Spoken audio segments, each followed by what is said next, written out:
Well, we're at the halfway point of Global Champions League here in Rabat, and we are standing by for the upcoming second round. A very intriguing opening round that's all from a championship perspective, a top four perspective, and a fight at the bottom perspective. Lots of storylines floating around. Teams that are hoping to jump well have fences down, their closest rivals jumping superbly well. And because of that, all of these elements have now meant that the shake-up on the table may be a real scenario come the end of the night. This is what the standings look like at the end of GCL round one, as we get to take a look at the table as to how things ended. One double clear turned into two double clears, turned into three double clears. And because of that, we now find ourselves in a situation where there is a three-way at the top of the table with three teams all jumping double clear. And of those double clears, one might be surprised the most to see the Saint-Tropez Pirates up there. Razorback International, powered by Horse Gym, involved in one of those fights. And Madrid in Motion doing superbly well to find themselves in that top collection. Rome Gladiators have jumped well. Falcons United will be very happy with their performance, because not only do they have just a single fence down, but their nearest rivals, the likes of the Cannes Stars, the likes of the Shanghai Swans, the likes then of even, one would argue, the Prague Lions, all having fences down. And because of that, the four of Falcons United is a very, very important scoreline. That is how they look at the moment. And let's see if we can get some thoughts and some reaction from the start list. In case you are new to Global Champions League, managers have the opportunity at the halfway point to make changes. They can bring in different riders. They can bring in different horses for the upcoming second round. Let's go to Dan Strange for the first time in this pre-show. Dan, talk to us about what the start list looks like. Who has made changes? What stands out for you? Well, firstly, who hasn't made changes? Three teams make no change. Significantly, the top team, Falcons United, top in the championship, that is.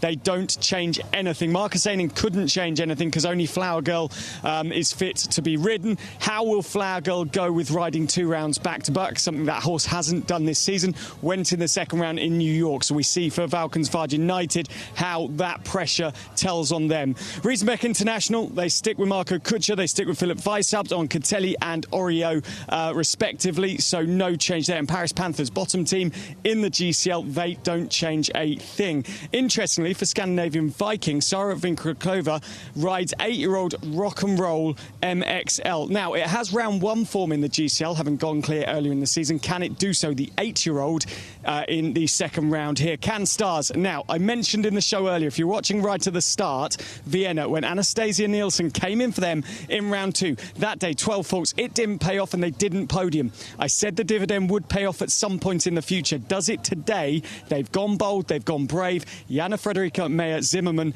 doesn't ride in the team in round 2, and Anastasia Nielsen does on Action Man. For Madrid in Motion, one of the three teams to go double clear in round 1. Manuel Fernandez Sado, he's on Ezilis Dumesnil, and Edu Aznar moves on to Legend, his top horse, after that double clear. Now, Rome Gladiators, 16th in the league, finished 4th in round 1, and Peder Fredriksson can move on to Al Capone, who has 3 GCL clear rounds so far this season.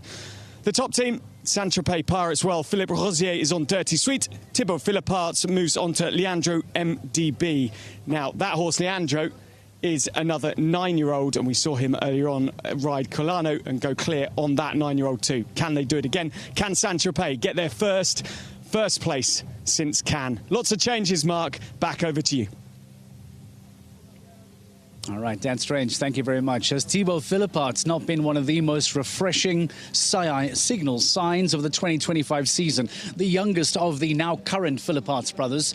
Don't be alarmed, there is still another Philipparts to come, but not just in the limelight just yet. Think of the pride that Ludo must have watching all of his sons week in and week out at these 5-star shows here in the Global Champions League, on the Longines Global Champions Tour, jumping the way they do. And need I remind you that Ludo Philipparts actually won the first ever Longines Global Champions Tour Grand Prix back in 2006. So a very proud, healthy lifeline, family line of Philippots riders. Now, let's talk about Basel Cosmopolitans. We see Andreas in the studio many, many times. Time for us now to have Christian Skau in the studio with us to have a conversation. Let's get some thoughts, by the way, on GCL round one. Different kind of round. Give me your thoughts on how Basel performed. Some fences going down, but maybe a bit of bad luck involved there too. Yeah, some fences went down, a bit of unluck. I mean, both rounds were good. Andreas did a good round, had the last one down. Was a pity, yeah. Geraldine rode today Cusito. He's only 9 years old and first time jumping so big with her. So I think she did really great. She was a bit deep into the triple combination and had 2 rails down there. So unluck, but in all, okay result, yeah. You do training with Geraldine. Talk to me about her as a rider, because I know everyone is very impressed with her. Yeah. She is an outstanding young talent. Talk to me about some of the things that you two are working on at home. What is the feeling that you get from Geraldine? Well, it's fantastic to work with Geraldine. I mean, she's young, but she's so focused and she's ambitious and she has a great talent. And yeah, so we just work on her basics and try to do her ready for the big stuff she's doing. And yeah, so it's great. What does the stable look like for Geraldine now? Because she jumps a 9-year-old in round 2. She now comes on to HHS Cornetta, still only 10 as well. Yeah. It tells us that there's a lot of good future prospects. What else does she have around her, or are these the 2 main primary horses she's got? Yeah, but like you say, they're both still young. She has Long John at home, still resting a bit after Europeans and so, but will come strongly back, luckily. And then she has a strong string of younger ones, which is great for the future. I know she's a young rider, but that tells me a story of Geraldine for the next 5 years, one can say, is set because of these young horses that she can ride for the next few seasons. Yeah, that's our plan. And we have to do the best management as possible and then keep them ready for the big task. They're ahead of them. So that's our plan. Can you talk to us about what the conversation has been like coming to Rabat, maybe with yourself and Geraldine or Andreas? What has the team been talking about? Because there is a conversation that maybe there is an outside shout for Basel Cosmopolitans here to jump up the table. Talk to me about what's been going on behind the scenes. Well, behind the scenes, we focus on, to come and perform as good as possible and focus on our own thing instead of, speaking about what other teams are doing and so on.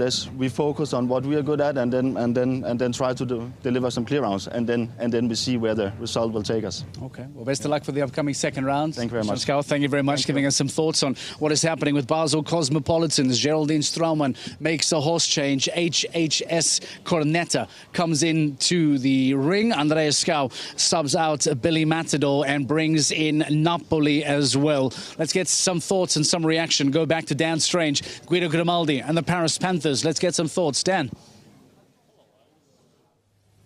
Thanks, Mark. Yeah, I'm down here just in front of VIP with Guido Grimaldi of Paris Panthers. Guido, firstly, let's talk about round 1 really quickly. It was a tough round, but you said you're having to develop your horsepower. How did you view it?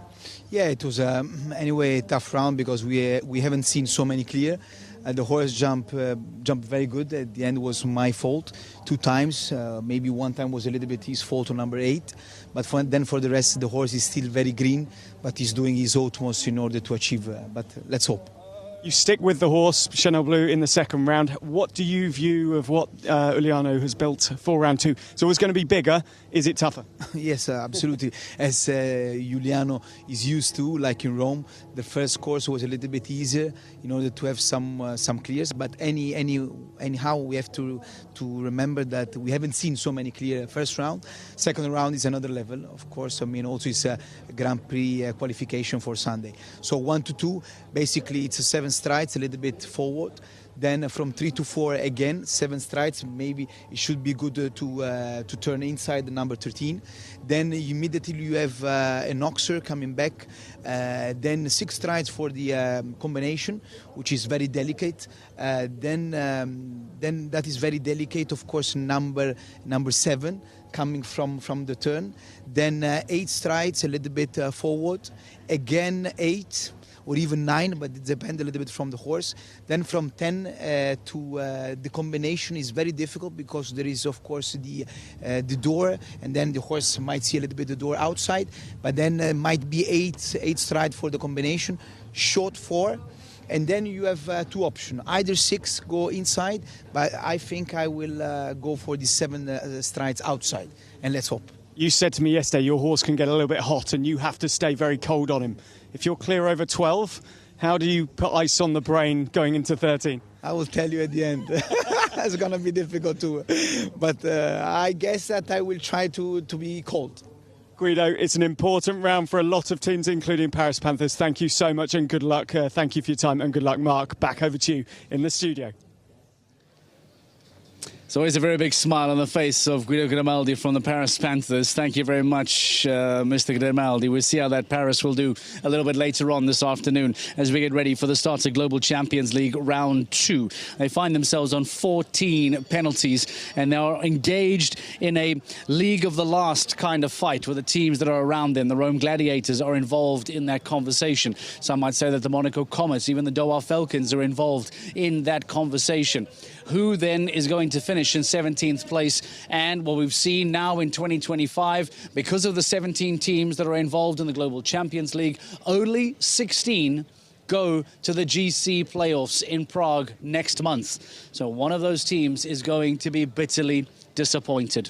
From a virtual ranking perspective, if things were to end at the GCL Round 2 as they did in GCL Round 1, this is how it would look. Falcons United would now be the out-and-out leaders. They would only, by the way, have a 5-point lead, but it would be Falcons United, Cannes Stars, and look at how Razorback International would now jump above Shanghai Swans into third place, setting up a final stage in Riyadh beautifully. But for now, there is still a whole second round of Rabat to follow. So stay with us here live in Morocco for GCL Round 2, Stage 15 of the 2025 season.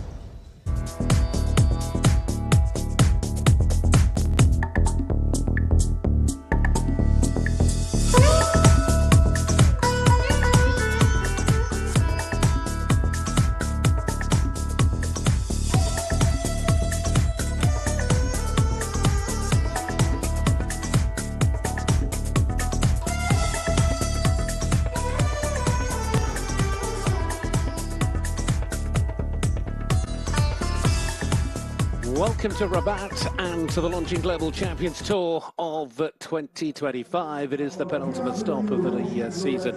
Round 15 out of 16. And welcome to Rabat, to Morocco, to Africa, as we get set here on day one for this, of course, tremendous competition, of course, that will involve the Global Champions League and, of course, the individuals looking to qualify for that launching Global Champions Tour Grand Prix here on Sunday. The weather is perfect and there's a breeze, keeping everybody nice and cool when they need to. Well, cool outside, not inside. The action down on the arena floor is as hot as ever, as there is a huge amount to play for. Plenty of people up there enjoying the hospitalities and wonderful seats and places to be able to enjoy. There is a fabulous feel around the showground and around the city, and it's certainly been opened once again for the second year in a row with open arms. Of course, just about set now and already put together by that man, Milano Pizzani. 13 numbered obstacles, 16 jumping efforts, 80 seconds if it becomes relevant if the time allowed. 500 metres, decent length, of course, no doubt about it. And of course, this is the big one on a Friday afternoon, because it is the big money. It is, of course, €105,500 worth of money. And of course, we're set up at a height of 1.60 meters. So, riders have had their opportunity to have a little look around. The Lazarus there, just taking the sun out of his eyes, making sure he knows exactly where he's going, as do all of them. They've had that chance to go on out and have a little look at what is coming their way here over the next couple of hours. So, Caterina Rombo, and looks like Simon Deleste out there as well, just filling in the world as to what's going on. As you can see, the teams certainly able to pay a lot of attention to this course, not only from an individual standpoint, but of course from you, they're going to need to know where they're going to get the best results possible. We're going to kick off with the individuals, of course they all count, but there's the likes of there's of course better, and that is one of the very important buildings here. That is the Grand Theatre. Here's the start list as they come forward individually, and it all begins with one of the home riders with Absalom Benny-Smedes, Petronella Anderson. Good helping of local riders. There's an Olympic champion in the form of Christian Kukuk and a multiple winner of the Longines Global Champions Tour Championship in Edwina Thompson-Alexander. Well into the teams, but already plenty of Grand Prix winners there, like Loli Mulatto, who's already had that win this year. Christian Ullmann from Germany, of course, a multiple winner having in his career already, taken 8 Grand Prix wins. That's another that has won titles of Grand Prix in the past. Germany's still been in fabulous form this year. Scott Brash already 2 times a Grand Prix winner this season. And you look down there, Simon Deleste, another that has been on the winner's rostrum this year. Peter Fredriksson, as I've already mentioned, Italy well represented as well. Keep an eye out for Eduardo Alvarez as well. This year he's got legend. Last year he won the Grand Prix here on the Sunday afternoon. He's got happy memories. Steve, there will be Thibaut in a parts for the team, and as an individual, he was second to pick up the golden ticket in New Jersey. So there's lots of stars in town, lots of big names making sure they were here to be part of this one. Just one more leg after this in Riyadh in a couple of weeks' time before we then go to the playoffs, to the finals for the Global Champions League, and of course the Super Grand Prix as well, which will all take place in Prague this year. So we'll come to the Global Champions League in due course. Let's concern ourselves with the individual honours in the opening stages, 13 of them, before we turn to the league and that. But as I mentioned, we've got some talent, and there is plenty of talent. There's a fabulous tour of events that takes place here in Morocco between September and October, and this is the perfect crescendo of it all, with the Longines Global Champions Tour coming back for the 2nd year in a row. And to kick things off, it is one of the home riders, in fact, with Mr. Eclipse, Absalom Benny-Smedes, and the 13-year-old Belgium warm blood, as the first to go by Diamant Desameli. It's a rider that, of course, has ridden at championship level, world championships in the past for Morocco, recently being very much part of the tour here with his horses, jumping this one on the Nations Cup team for his nation here in Rabat just a few weeks back. Time allowed, as you can see, 80 seconds. Let's have a little look at this track as it unfolds.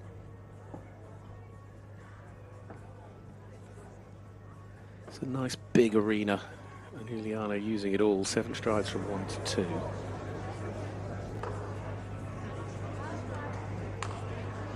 Let's move up a little bit on the 7 there. Round to this long side of the arena.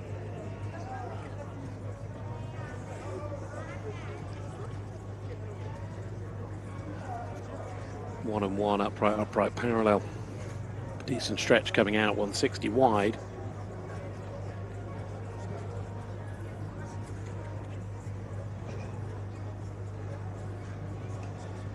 Now to this sort of looping end to the course that he's given them. And you've got this turn back, which I think is absolutely key. Coming back for the water trade to this parallel crisscross poles. Leads you into the final line, the double, first part down. 2 strides, then 5 strides down and over the last part of that, and 1 more fence still to John. Quite a narrow, skinny little fence in the background's gone as well, so it's a total of 12. 75.05 on the clock, well inside the time, so that wasn't looking to be any concern. But it is 12 penalties for the first out in this second competition. 3 more still to go, 4 more still to go, even for the Moroccan riders. And your phones getting in early on the opening day to get a glimpse of what's going on here.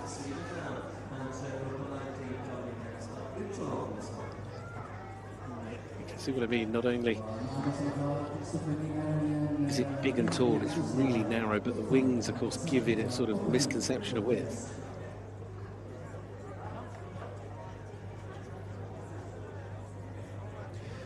Sweden and Petronella Anderson riding with Vopien de WNS, the mare by E. Toulon. The Zorocco Blue VDL mare that has been a championship ride during the summer. Saw them in London. She rode that day in front of the Royal Hospital, Chelsea, in the Launching Global Champions Tour Grand Prix, and immediately just making sure she gets up and running into a decent rhythm.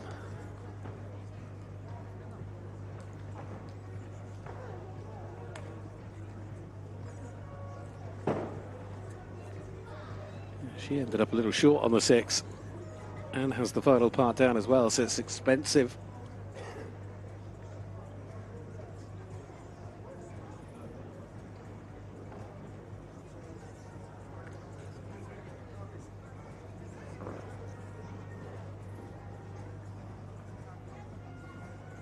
Giving herself plenty of room. She knows she's had 2 down.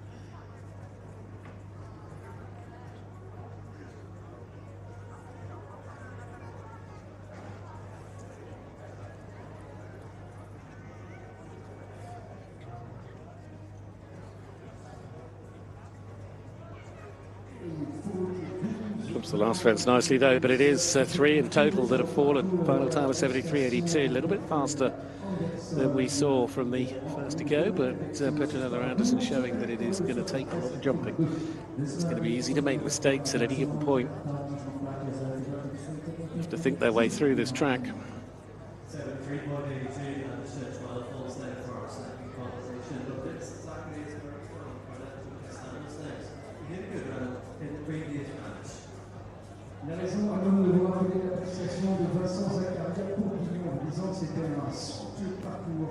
Saw this man a little bit earlier on, he put in a lovely clear round in the opening class today. He's got a lot of experience.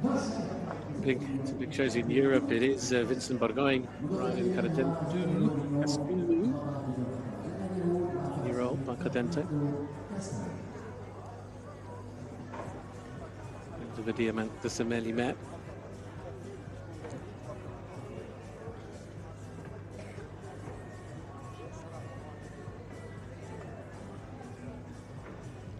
Has been back at home here in Morocco for the last couple of months, competing in that Runner World Cup and Nations Cup events. But as I say, certainly had a busy summer jumping in some big 5 stars in Europe.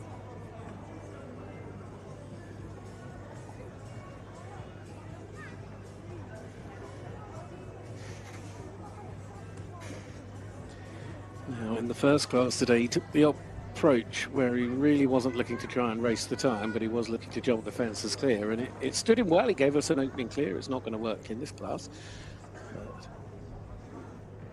it's a completely different ball game now. It's so much bigger, tougher all round.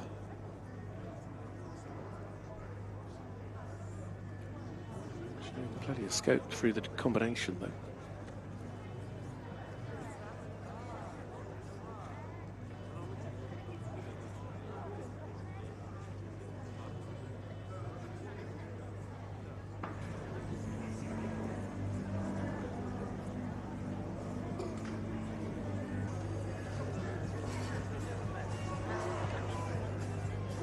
Gentle little rub coming out of the Global Champions League double. Oh, he's a little bit offline. He went a little bit wide, managed to get back across. So 77.94 on the clock. Pretty time as you would have anticipated, but it is a score of 8, which 3 gone, and it's the best so far. You can see the very bit of a grimace across the face. He looked back at what's taken place. I think this was the one he was perhaps looking back at.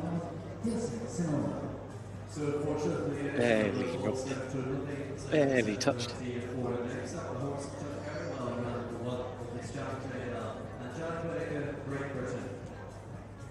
And watching up.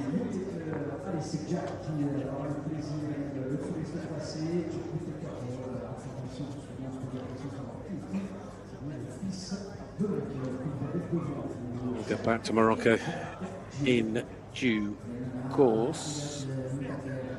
Meanwhile, having already delivered a perfect clear round for Madrid Emotion in the opening round of the Global Champions League, they swapped him out to have an all-Spanish lineup in the second round and giving him the chance to ride as an individual in this one. Jack Whitaker, Jack JL, this quite beautiful stallion. Came to Jack in the springtime, was formerly with Jonathan Dixon, and has gone on and proved to be quite a star with that 4th place finish in the Longines Global Champions Tour Grand Prix in Wiesenbeck, which took place in September, and of course he was then on British team duty to help them to victory as well.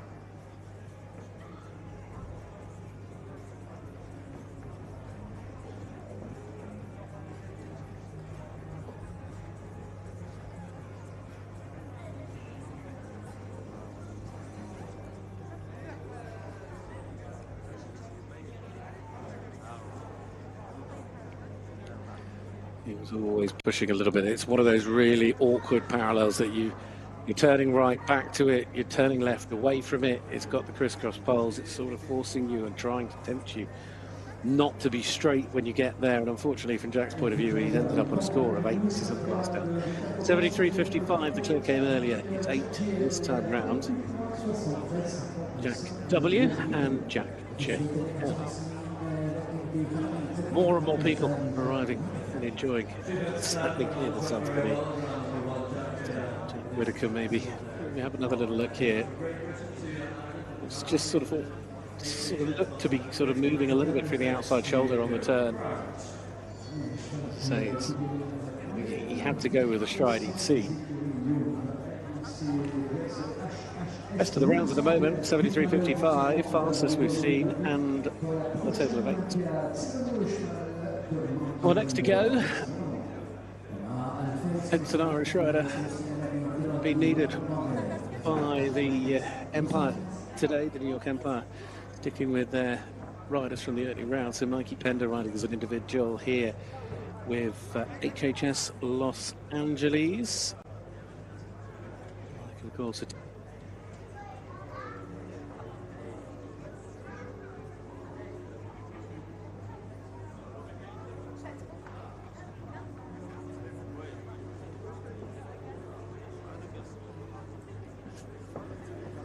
off to a decent start so far here as well.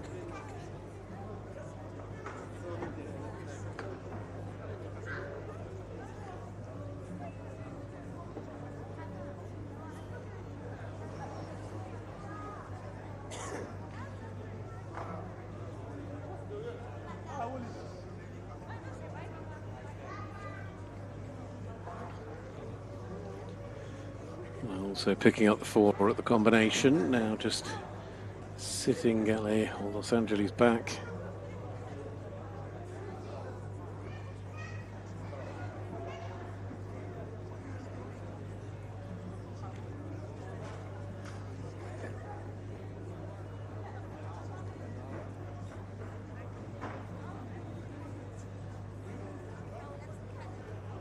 Four in this round, of course, come Sunday. Still be hoping that we'll see him through. And over the course of this week, we've got 18 riders, of which Michael is obviously one, that have taken part and won a Longines Global Champions Tour Grand Prix in the past year. 18 out of this field have at some point stood on the top of the podium. And between those 18, they count for 66 wins across the history of the Longines Global Champions Tour. But today, Michael has to focus his attention to tomorrow and then on Sunday. Vaguely remember he's only brought Los Angeles with him, so he might just wait now till Sunday. Hopefully he's through. Otherwise, we'll see him tomorrow afternoon. But either way, next to go is Jana. Again, stars have made a change then, as Jana Federica Meyer-Zinnemann with her 9-year-old Iron Dames Just a Dream, the 9-year-old gelding by Toulon. Irish Sports was actually out of a Cavalier Royale mare.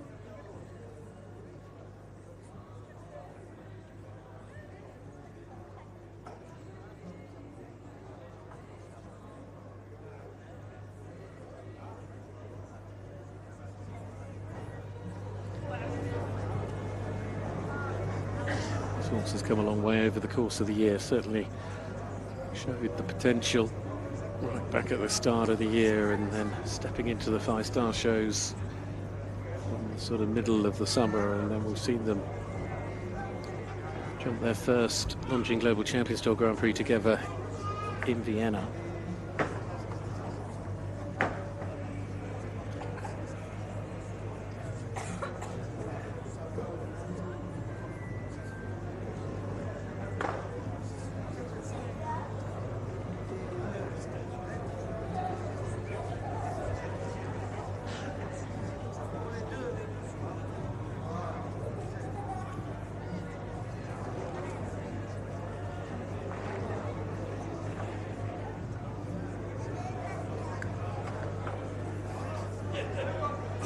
C'est un parcours qui va aussi être décisif pour le jeune producteur Zimmerman et un Josh Green, 8,76.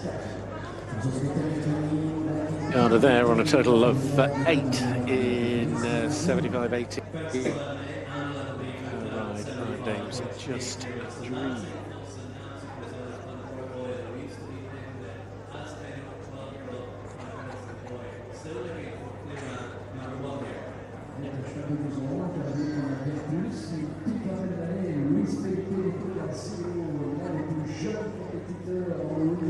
Brazil up next, Luis Felipe Nita de Azevedo, riding Pandora Boy Z.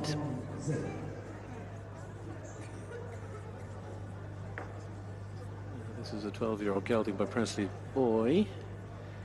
Luis is still just 20 years of age. He's got already, though, a tremendous amount of experience in the sport.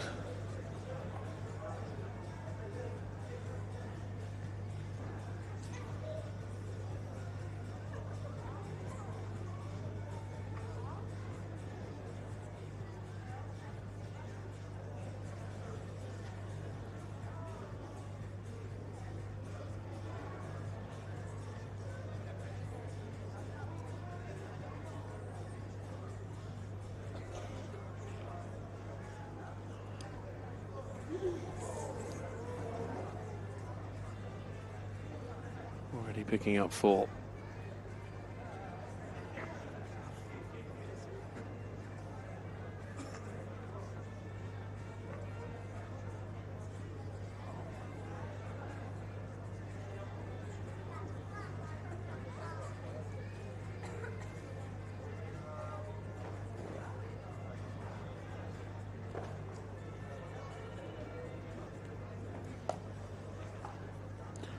We still do not yet have a clear round, and now that becomes 8, the best we've seen so far.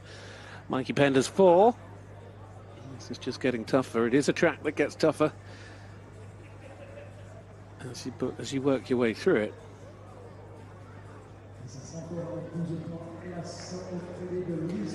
And that is a total of 12, 75, 52 on the clock. Penalties to score, 1 of 3 with 3 down. So that was a young man from Brazil, Luis Felipe Nita de Azevedo.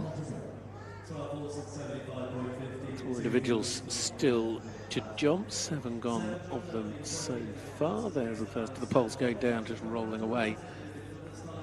Sort of straightening the body up as they came off that turn.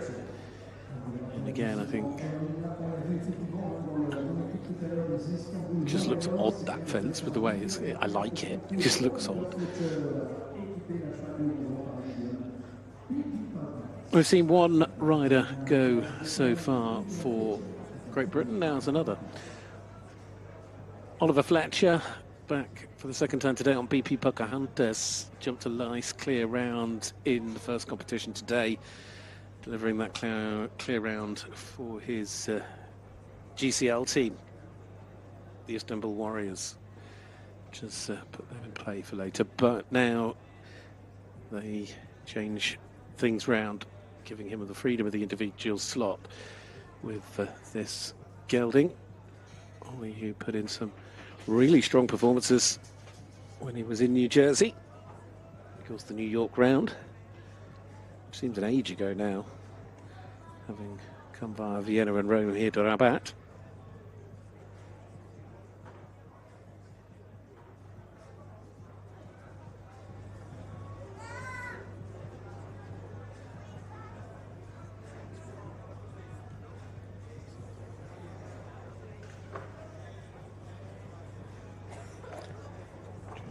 nicely over the final part of that. Still a lot of fences to clear. You're only halfway, if they're halfway after the combination.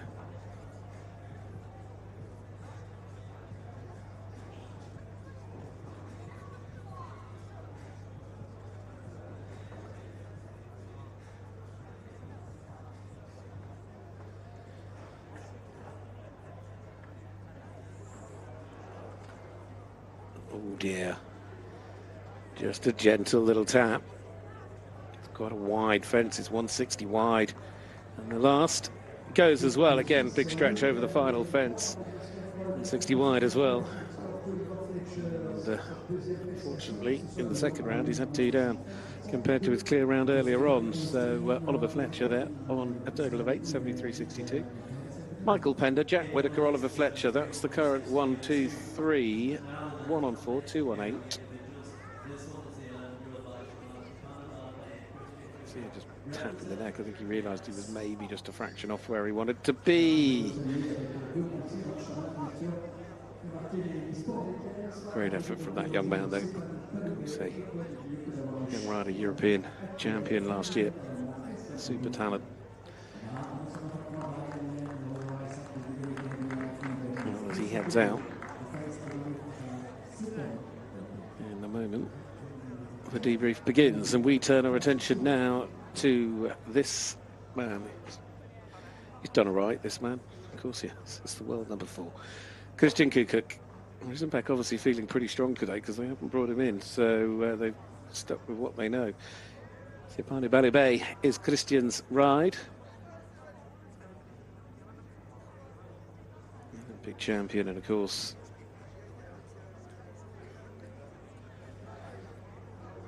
the winner of 4 Longines Global Champions Tour Grand Prix. Second, was he second, wasn't he, last year on the standings?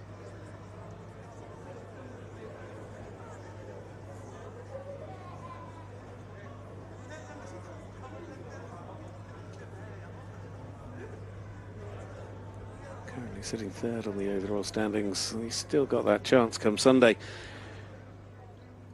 to sort of start trying to see if he can do anything about Harry Schmolders, who's still ahead of him in the overall standings. Of course, Gilles Thomas has got this Longines Global Champions Tour series sealed. Christian had the win in London, and he's really flying here. He wants to put himself in a really good position for Sunday afternoon. He's looking for another win this year, and at the moment, this is day 1, round 1. And he's about to show the way with an absolutely brilliant round. 66.56. It is clear, it is quick, it is Christian Kukuk and Sipane Balibé delivering their best. I mean, talk about confident.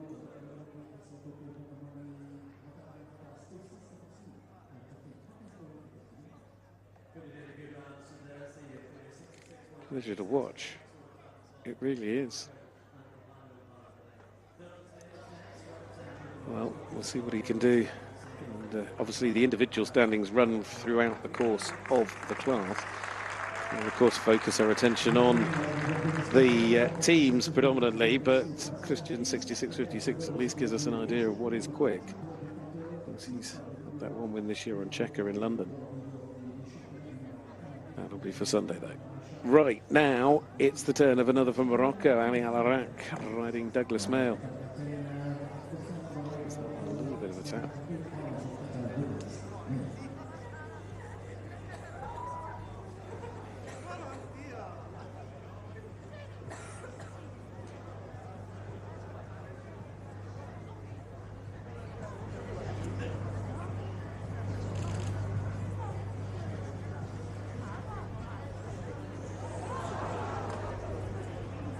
Sadly not. You can see the crowd very much behind all of the riders, but certainly their home fans wanting their home riders to go well, as you would have anticipated.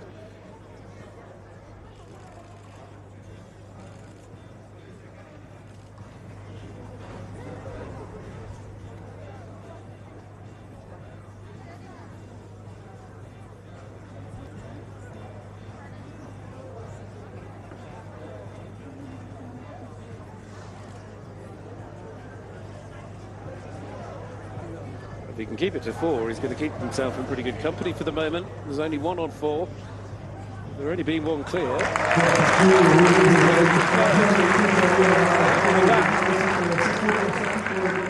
You can understand why. Of course, that's certainly showing that it takes a bit of jumping, and he's jumped in for 4. Goes into 3rd of the 10 combinations we've seen so far. He's obviously a bit slower than Mikey Pender, 16 in 2nd. Ali Alarak and Douglas Mayo. 3 more individuals to go at this stage of the afternoon. What a beautiful afternoon it is here in Rabat.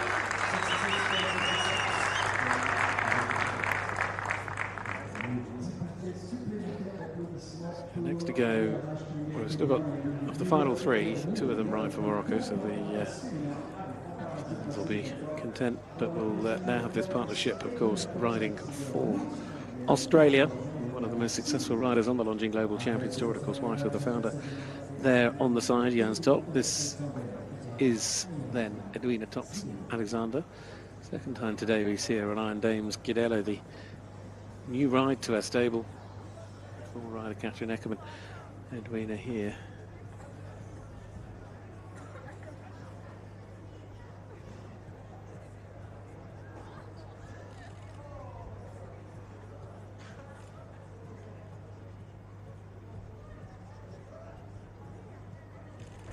She jumped for a couple of time penalties a little earlier on in the first round, and this gelding certainly looks to be full of energy.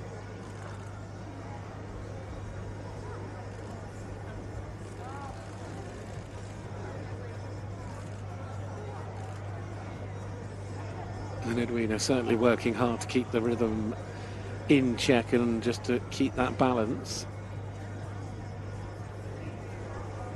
She's doing a masterful job at the moment. Now comes into the final line.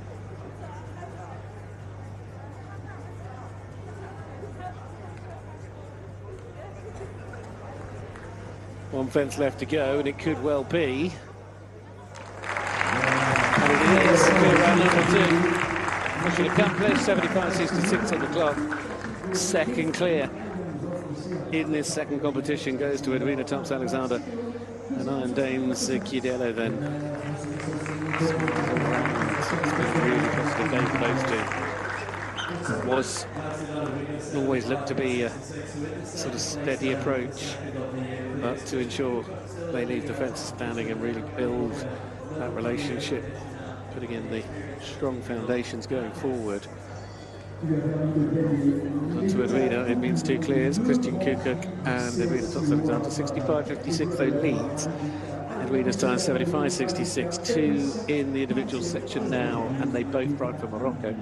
El Galibuka, the first of the 2, with a kiss. An experienced mare, this, by Diamante Semeli. A few 155s, I'm not sure how many 160s they've jumped, but they have at least arrived here with pretty decent form. They've twice been in the top 6 in Grand Prix here in Rabat and in Al Jadiyah on that Moroccan tour over the past few weeks.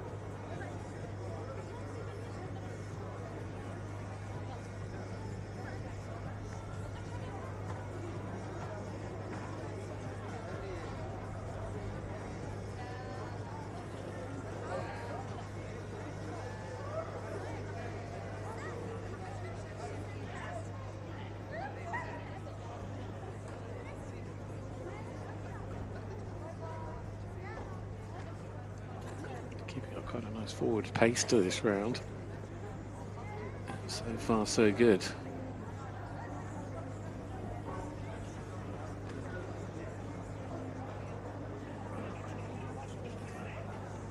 he gets away with it, he got a lovely shot on the turn back. This is a good, solid round. Oh no! Dug himself out of the hole at the second part of it, but unfortunately he had it wrong going in. And was the last down as well, so it started well and then unravelled at the end.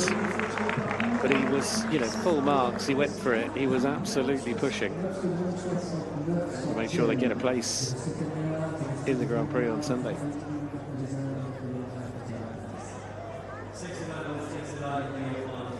More to go.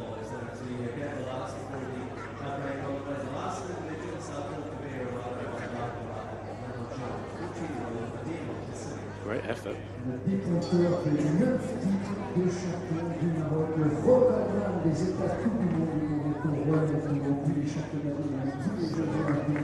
It's time. Quicker than it means.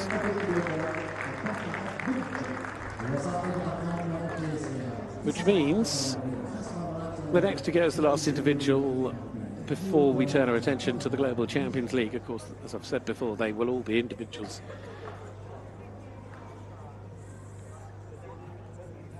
But in the meantime, this is Abdelrabet Ouda riding back at Medellin, and certainly known across the world, being one of Morocco's most celebrated and competitive and successful riders. You can see again he's putting his pedal to the metal. He's really pushing this horse, although even he knows you've got to balance up off a corner, but he's got a horse here. This, oh dear, it's gone wrong coming into the combination. It might cost him all the way through, but only on two parts. I was about to say, this gelding always looks to be quite quick away from the fences.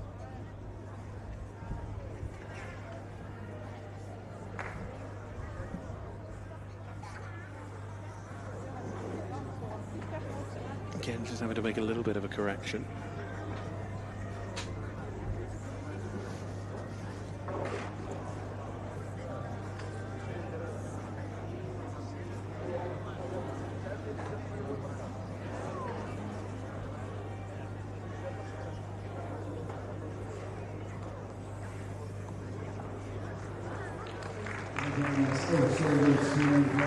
Got tougher and tougher. In the end, it becomes a 28 score. So that was Abdelrabet Ouda and Baccarat Medellin.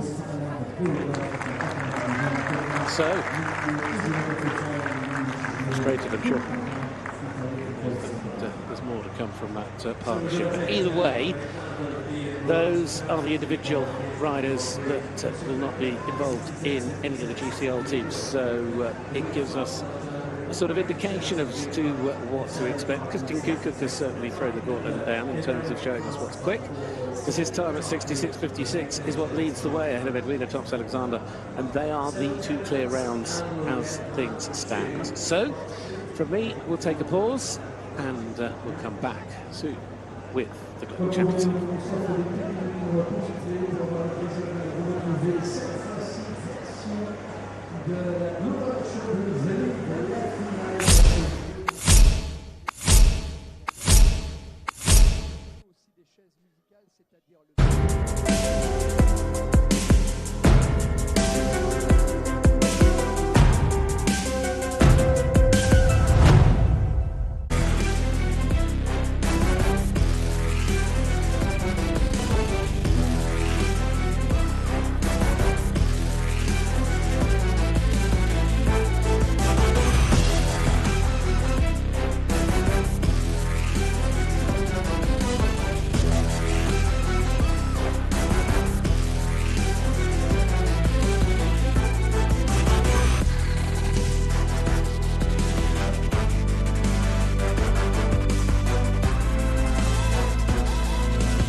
Welcome to Morocco, welcome to Rabat, and most importantly, welcome to round number 15 of this Global Champions League. It is the second round of jumping here in the Moroccan capital.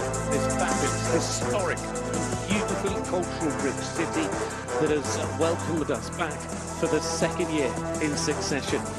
It is such a delight, a tremendous venue under the shadow of that fabulous Mohammed VI Tower that it sort of takes over the skyline above our heads. Rabat is a city where the modern world means the ancient world, but it is the best of world show jumping that is on offer for us once more. As the greatest team competition, the Global Champions League has the perfect weather conditions to enjoy, and a competition that is on a knife edge going into the second round, and on a knife edge in terms of the overall standings when you look at how it's all stacked up. Last year's winners, the Rome Gladiators, what they would do to win again. The only team actually this year without a podium that we're hoping that is their year. Look how close it is at the top. There is nothing between Valkenswaard United and the Cannes Stars. Even Stevens today is going to make all the difference. It will divide them. Shanghai Swans and Prague Lions are looking like they're okay for the top four, but Risenbeck International maybe have found a way to feel like they have a little bit of hope after the first round here in Rabat. Of course, there is still another round to go, but when you look through all the 17 teams, the only one, last year's winners, the Rome Gladiators, missing from the podium over the opening 14 legs of this year. It has been a brilliant start to the GCL here in Rabat, and we can actually have a look at some of the highlights from that opening round, starting here just a short while ago. The Shanghai Swans, after the opening round on a score of 16 penalties. I mean, this is the team that, I remind you, were third, or are third, on the overall standings. And they've only got 16 points advantage on the overall standings ahead of Risenbeck. So they've got to be careful. Katarina Romberg, of course, ended up with Kuma on a total of 4, and Christian Ullmann really struggling today with Diagnix 2000Z, uncharacteristically on a total of 12. Madrid in Motion will be delighted. They were on the move. Of course, they are third after the opening round. A brilliant clear round to start things off from Jack Whitaker, a team that's 6-6 on the standings. Of course, he today with Jack, and then it was Eduardo also backing that up. Prague Lions, again, one of the teams that have to be a little bit careful with Risenbeck hunting them down. The team sitting in 4th in the standings. They're 12th after the opening round on a score of 12. It's given them at least 4 penalties over Shanghai Swans. But today, Niels Brunseels an okay on a total of 8. And Peter de Vos, who was the second rider around in the team there on Panomarenko, also picking up a score of 4. Cannes Stars certainly were hoping to keep the pressure on Valkenswaard today. They've made life difficult for themselves. They've got a score of 12 out of the opening round. They're down in 11th place after round 1. Second overall by virtue of wins on the standings, but of course dead level on points. And Jana Fredrika Meyer-Zinnemann and her score of 8 and Natalie Dean's score of 4 has seen a little bit of a change in the team with Anastasia Nilsson for the next round. But then Risenbeck International, there'll be no change in their team, I think, because they've gone again up into second place after the opening round. A team that hasn't yet won an event this year on the Global Champions League and are trying to push their way back up into the top 4 again this season. They are at the moment clear with Marco Kutscher and clear with Philipp Weishout, one of the 3 teams on a 0 score. Let's find out what happens today, because they are the ones that are pushing Shanghai Swans and, of course, the Prague Lions. And that, alongside the battle at the top between Valkenswaard United and the Cannes Stars, is going to be key. But then bring the word Saint-Tropez Pirates into it. They have sailed their ship to the top of the board and stolen a march on all of them with that performance in the opening round from the fabulous performances of Philippe Rosier and Thibaut Philippaz. And they're the team that everybody has to look to beat. Although there are 3 teams on 0, well done to Risenbeck International and Madrid in Motion. And then it's pretty tight, because you get into that little run of teams on 4, really just 1 fence away, and then all it takes is 1 down, and it could make a huge difference. It's a very different track to what was laid out for the first round of the competition. This second round is bigger. It is a much tougher test, and this is the course set out by Giuliano Vizzani. It is a competition at 1.60 meters. They start over that parallel and then down the 7-stride curve to fence number 2. Then it's a left-handed swing. Now the teapots is quite a narrow fence. It's an important turn, whether they look to try and come inside or not. But it is quite a narrow fence, gold, all playing colours. Nice big open distance. Again, 7 strides. Long distances between the fences here. It's a big, long arena. This line's been reversed, so now tight turn back to the vases. It's quite a narrow fence, but it's still big at 155. And then 6 strides down to the combination. This time it's upright, parallel. 1 stride and 1 stride as they head through. Coming in at a height of 155, as it is when they get to the middle, again at 155. 8 meters 40 between the uprights. Obviously a little bit shorter coming out at 8 meters 10. And then again, it's a big, wide power stretch for these horses as they come towards that final part of the combination. Round we continue, back to the wide and black, 1 meter 55. Then on this wide distance again, 8 strides, I believe it is, on that line to another very wide parallel. Fascinating little bit of the course here. It's like this roll-back turn, the sort of crisscross of fences 9 back to 10. So you jump the upright with the water tray. Now the poles at fence 10 have been crossed, and it is one of those difficult turn to the right, turn to the left. Very hard to get your horse straight, and of course you're looking towards the next turn already, and it's certainly not been narrowed up or made any easier. The final line comes down in front of the hospitality. Fence 11A starts the GCL double line off. It is a 2-strider double, 160 wide, 155 high, and you've got 11 meters 40 in the middle, and then it's 1 meter 60 coming out. Then it's a 5-stride distance that follows down to an absolutely maximum upright once again with the years of culture fence. And then this curved line to the Longines fence. Again, it's wide, but what it is narrow. What I mean by that is it's wide in width, but narrow in terms of the poles that are being used. That man's been thinking it out and designing this challenge. Giuliano Vitali, the Italian maestro, has set this challenge for these horses and riders here in the second round of the Global Champions League. And let's have a little look at the start list. So here we go. It is the Stockholm Hearts on that score of 26. They now go with Caroline Pedersen and Malin Bayer-Johnson. The same riders, different horses this time for the winners from Jersey. Then it's the Doha Falcons, second last time out in Rome. Villemir and Jerome Goury stay, but they changed the horses. And then it's to the Swans. Third on the standings, Katharina Romberg, Christian Ullmann, sticking with the riders, changing around the horses. Of course, 3 wins this year. What's going to happen today? The Monaco Comets, and that, of course, is the team in 15th with Ines Jolie and Oli Muller-Matteo. Paris Panthers looking for their second podium of the year. Celine Schöneberger, Guido Moldi, an unchanged lineup of riders and horses. The Prague Lions, powered by the Czech equestrian team. Niels Brunsels and Peter de Vos swap their rides, but the team with 2 wins this year need a good result today. Cannes Stars, certainly the team that need to lock down a strong result. Second in the standings, tied at the top. Anastasia Nielsen comes in now and joins Natalie Dean for the Cannes Stars, powered by the Iron Dames. The Basel Cosmopolitans with Geraldine Sturman and Andreas Skew swapping their horses round. 2 teams, we move on to the Scandinavian Vikings. They had a 3rd place this year. Now they're bringing in Sara Vinokova's new horse Rock and Roll alongside Jörg Reeling. And then it's to the Mexico Amigos. Powered by H5 Stable, just the 1 podium in London. Emily Conter and Cohen Verique again, but they swap the horses over as the next team up is the New York Empire. Powered by Lugano Diamonds, 1 podium back in Shanghai. Again, Dennis Lynch and Scott Brash in the team, but again, we swap the horses for Brooklyn Heights and Hello Shadora Lady. Volkensvard United go unchanged. Oliver Lazarev, Marcus Enning, sticking with what they know. Don't change horses or change riders. The team at number 1. And then the Istanbul Warriors, powered by Carpe Diem. They bring Hassan Centric in alongside Simon Velez. The Road Gladiators, powered by Cavaliera Toscana. Winners, of course, here last year. Peter Fredriksson swaps the horse, and Emmanuel Guardiano sticks where he is. Then into the teams on clears. Madrid in Motion. Manuel Fernandez Saro comes in alongside Edu for the Madrid in Motion team. Risenbeck International, powered by Horse Gym, changed nothing as Marco Kuchar and Philippe Weishout go again, but it's a change of horses for the team at the top of the end of the opening round. Philippe Ronzier, Thibaut Philipparts, this time with Dirty Sweet and Lindro MBD for the Saint-Tropez Pirates as they look to try and win for the 2nd time this year. But this is how it starts.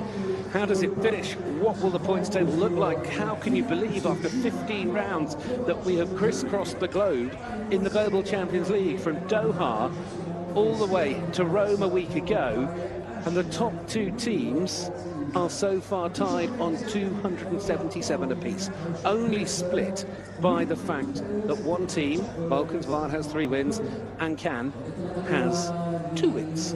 What's going to happen today? We've got it set up perfectly. Will the Shanghai Swans and the Prague Lions be able to consolidate their positions in the top 4?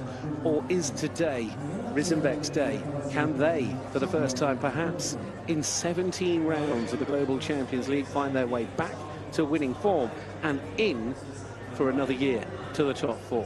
There is a lot to work out, and when you consider Rabat in a couple of weeks' time will be the deciding leg, there are small points between each of the players, up and down over those 17 positions. And we are talking each of these positions are worth hundreds of thousands of euros in prize money to the teams. Every point counts. We start with Caroline Renner Pedersen as the first up for the Stockholm Hearts, powered by H&M. We love horses. Tough start on that score of 26. The winners from Jersey City, a team, of course, sitting in 11th in the overall standings. It's going to be the first time in 4 years they've missed out on a top 4 place.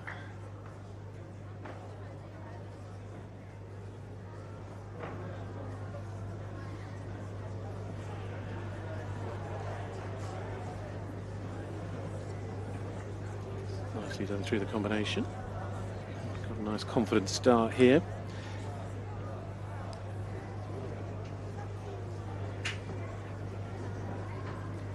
By Gold Fever is gelding.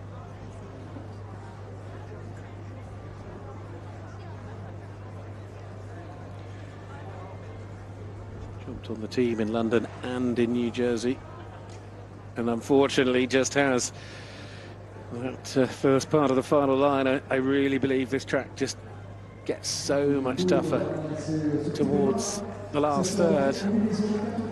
But the Stockholm Hearts, powered by H&M, We Love Horses, not having the easiest season. I'm sure they would love to somehow find their way into the top 10, if nothing else, but they start this round on a score of 4 for Caroline and Golden Eye.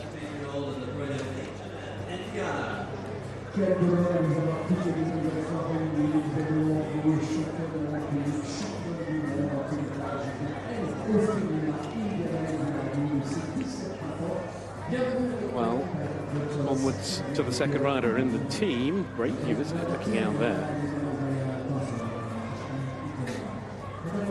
Indiana's still looking as lively as ever. I mean, this mare is, without question, you know, there are a few horses that would have to go into my Hall of Fame, in wherever that is in my head, and this would be one of them. H&M Indiana, now 17 years young and still flying high. Twice a winner of Grand Prix as well on this tour as the years. And Alan Johnson didn't have it easy on Hennessy. I'm sure she'd love to put that behind her and put in a really strong round now with Indy.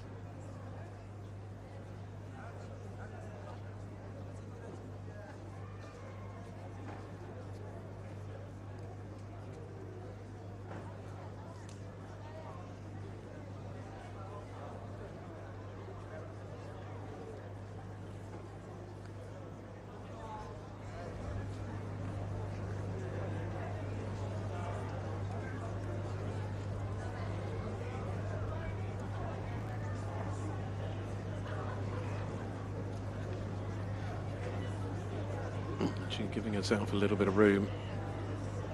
She is aware that at the moment the clear round is the key to this. There was only 2 so far over the course of the day, but we haven't seen the one in the league yet. And Indy is doing a fabulous job. H&M Indiana and Malachi Johnson doing what we see them do so often, delivering a clear round. And they certainly reminder of the class of that partnership. And 69-41, unfortunately, though, coming after what was a score of 26 in the opening round, and we'll finish them on a total of 30. It's a score Another tough afternoon for the Stockholm Hearts, powered by H&M We Love Horses. 4 for Pedersen, a clear for Malmberg Jonsson, but they find themselves on 30 penalties overall. Difficult to see them from here finishing anywhere near mid-table at best. But of course, still a long way to go. A long afternoon here ahead of us in Rabat. Doha Falcons in the ring next. If you want to see what happens here in Rabat for stage 15 of the 2025 GCL, this is round 2. Sign up for a GCTV live pass and come join us here in Morocco.